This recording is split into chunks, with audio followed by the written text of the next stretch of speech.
Headlines most affecting Abbotsford this week. Mayor Siemens addressing the Babich Park homeless camp controversy. WestJet finds labor peace and is back in action at Abbotsford International. The Tech District, that idea looked good on paper. That's where it's going to stay. And flashback from the past to the present, the Soapbox Derby will be back, and we'll have that in sports. Our guests this week include Ken Hildebrandt and the fall season of Gallery 7. All right, Abbotsford, let's get started. The Abbotsford drug war survivors are supporting the residents of the Gladys Road encampment. They relocated to Babich Park to establish a protest camp, and from their media release, they claim that this action is in direct response to the city of Abbotsford's continued inaction concerning the urgent need for housing solutions. Now, Mayor Ross Siemens released a video asking for tolerance and understanding for the frustration for the neighbors. The city is trying to find shelter for the campers. Meanwhile, the campers have now moved to City Hall. As of this past Monday, WestJet began to ramp up its operations after a few stops and starts to get an agreement with the mechanics union. Full resumption of operations, quote, will take time. Further cancellations may be required. Well, that's not the news that many travelers wanted to hear after hundreds of cancellations and people stranded at various airports. WestJet serves both Abbotsford and Vancouver International. Agassiz Harrison Community Services and the Earthwise Society opened up their community farm orchard, the goal of increasing access by Harrison and Abbotsford or Agassiz residents for fresh fruit. Now, the project has been in development for the past year. It is a pilot project of the Agassiz Harrison Food Coalition, quote, committed to improving access to fresh local produce year-round. The farm orchard is located on a 58-acre site that the Earthwise Society has on Gulf Road and will provide a wide range of benefits to both Agassiz and Harrison. The Abbotsford Tech District, that idea is now dead. The organizers of the four-year project say they dropped their request for the concept after what they called delays from council. This was first proposed by Accelerator in 2020. Abbotsford Council was also concerned about local environmental impacts. This and the amendment to the official community plan, and they said it just wouldn't work. That would have included the neighborhood McKee Village proposal.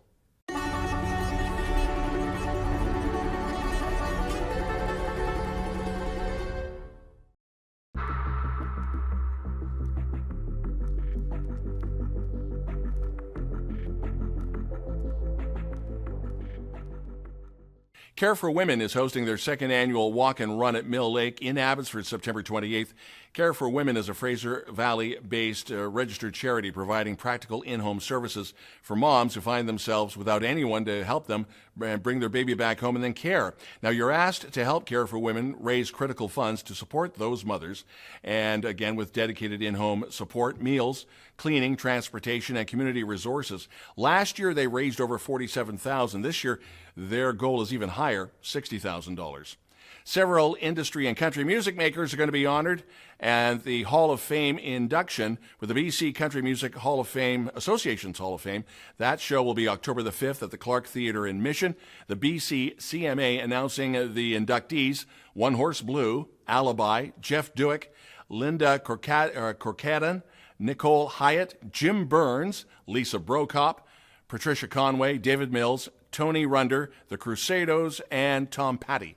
Ken Hildebrandt is the managing artistic director for Gallery 7. They got their sights set on the new theater season in the fall. Ken's going to be joining us in a couple of minutes' time to talk about what's going to be happening at Gallery 7. So, after our interview with Ken Hildebrandt, the Soapbox Derby, it's that time of the year. Sports is next.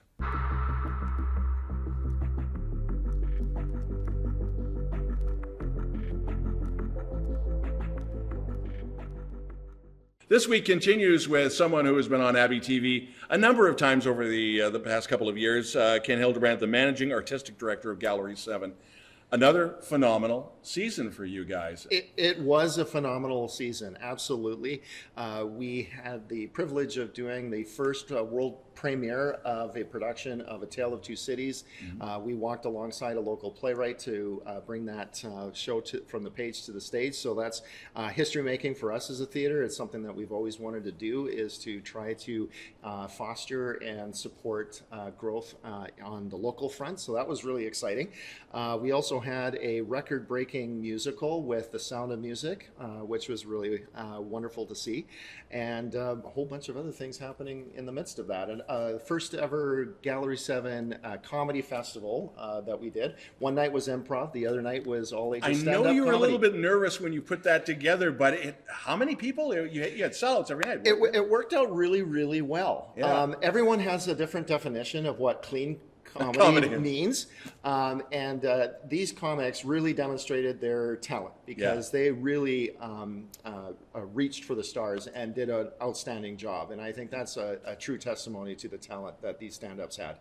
We also brought in Very, Very Improv, which is a new theater improv group based out of Fort Langley. Okay. And it was great to work with them. And yeah, it was a wonderful time. Having said that, the 24-25 season, I can't believe this. We're in July, but we're already, if not getting ready, we're there, I guess. We are there. We've already auditioned for our first production that's coming up in November. So we're bringing back the Comedy Fest starting in October. So there's 2 nights. One night is going to be improv. Another night is going to be stand-up comedy. Again, for all ages. So it's going to be a lot of fun for the entire family. So we're looking forward to that. And then this fall, I believe if my research is correct, we'll be the first company outside of the Shaw Festival to produce Damian Atkins' adaptation of Prince Caspian. It's another one of C.S. Lewis's stories in the Narnia series. Okay. So we're looking forward to that. Should be a great adventure, a grand adventure. Then in Christmas, we're going to continue doing our Christmas productions, and we've got a wonderful play called Parfumery. And if people don't recognize the name, they'll recognize the movie and maybe the musical that this play inspired. Remember the Tom Hanks, Meg Ryan show, You Got Mail? No. And the musical She Loves Me. Yes, this is the source. This is the source material. Just a really delightful romantic comedy, perfect for the Christmas season. I was going to say date night. Yeah, exactly. Date night. Yeah. Yep. And it's set at Christmas time, and it'll just be a wonderful way to celebrate the holidays. You're not bringing in Hallmark to film this, and it goes on the Hallmark channel. Never mind. Nope, completely self-produced. Where we are with the Vineyard downtown Chilliwack, Hallmark usually films around here anyway. So which they do also in downtown Abbotsford and elsewhere. What else we got? Yeah, so then we're going to go back to the 1940s, World War II in Poland, to tell the story of a 19-year-old who is hired to be the housemaid of a German officer. And in 1940s Poland, she recognizes that the Germans have decided now that they're going to clear out the Jewish ghetto, so to speak. And so she decides to house 6 or 7 Jews in the basement of this German officer's house. And it's just an amazing and powerful story of courage and overcoming fear and doing the right thing in a very terrible and awful time in our history. So it's a hard-hitting show, but I love the hope that's found in it, that we can rise against evil and do good things, even in the midst of these things. I have all the admiration in the world for this 19-year-old. It's truly tough task. Hi, you're 19. Here's the material. Truly remarkable. Yeah. Truly remarkable story. So that's happening in January, February. And we've decided, I guess, that we're doing a musical every year. Of course. So this year is going to be Footloose. And, Yeah, and we're really looking forward to it. And the interesting thing about this is that I feel like when people think of Footloose, they think about that town that outlawed dancing. John Lithgow, Kevin Bacon. Right, exactly. Yeah. And the fact is, that's not really what the story is about. It's really about a town that is mourning the loss of some teenagers who were lost in a tragic car accident. And it's about a father who's grieving, and through his grief, he makes some choices, encourages the city council to institute this no party, no dancing policy so that, kids aren't in danger again. Right. Meanwhile, kid from the big city also is looking for a dad figure in his life because his dad abandoned him when he was younger, comes to this town, and all of the conflict that ensues from basically coming out of grief and the need to find forgiveness. And that's probably making it sound way more serious than what it is, but it's what's really powerful about Footloose and why it's part of our season. But it's going to be a whole lot of fun. It's got all the classic songs like Footloose. I know it's in my head right now. Let's hear it for the boy. We don't need another hero. There's some really great fun music. Those pop 40 or top 40 hits from the 80s mixed in with some great Broadway songs and that sort of thing. And I think people are going to just have a grand old time with that.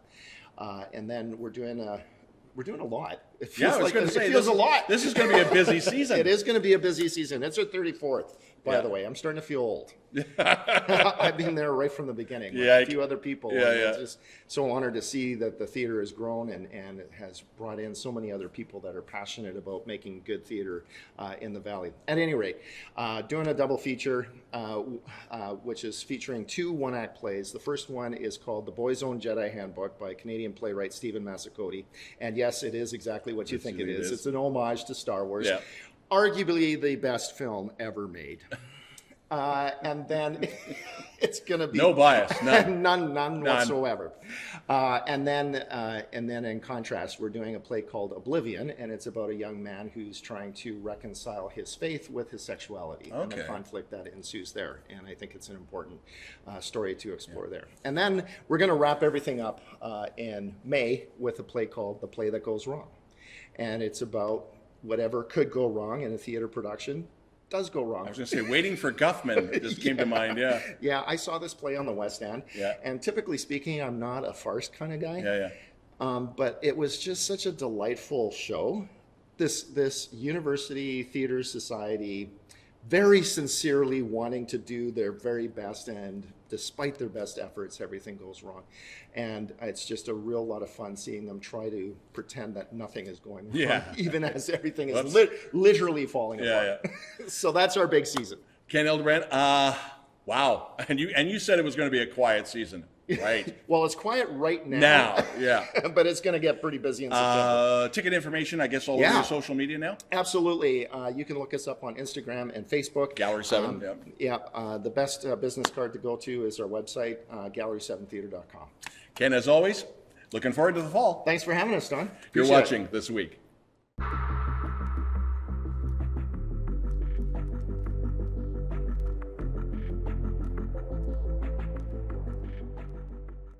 abbyTV Sports, the 2024 Mission Soapbox Derby is Saturday. The races will be at Hatzick Elementary from 10 a.m. to 3 p.m. Now remember, these are all home built, and the forecast is for 30-degree heat. Be prepared to hydrate, and yes, there will be food trucks available. The UFE 2024 soccer schedule has been released. The men will open up the season with a road trip up north to take on University of Northern BC Timberwolves on August 23rd and 24th. They come home to Abbotsford's Rotary Stadium for their home opener. That's against the University of the British Columbia Okanagan Heat on August the 30th, and then Thompson Rivers, the Wolfpack, on the 31st.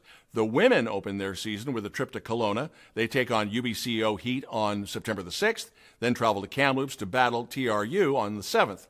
The home opener weekend for them will see the club hosting Mount Royal on September 13th and the UVic Vikes on September 15th.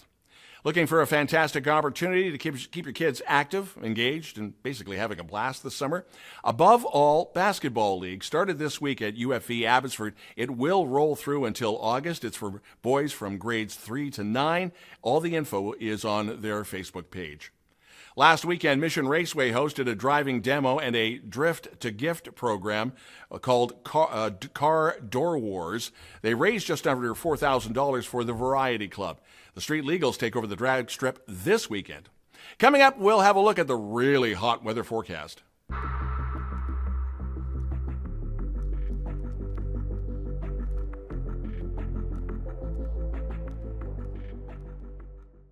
abbyTV weekend weather. Carrie took off on Canada Day and hasn't come back. It's really the first heat wave of the summer, 30-degree heat right through until probably next Tuesday. If you have a local news story you'd like to report on, you can always send us a note to news@chilltv.ca. Thanks for watching. Mind the heat. Take a look at the oldies. Make sure they're okay. Have yourself a great weekend. I'm Don Lehn.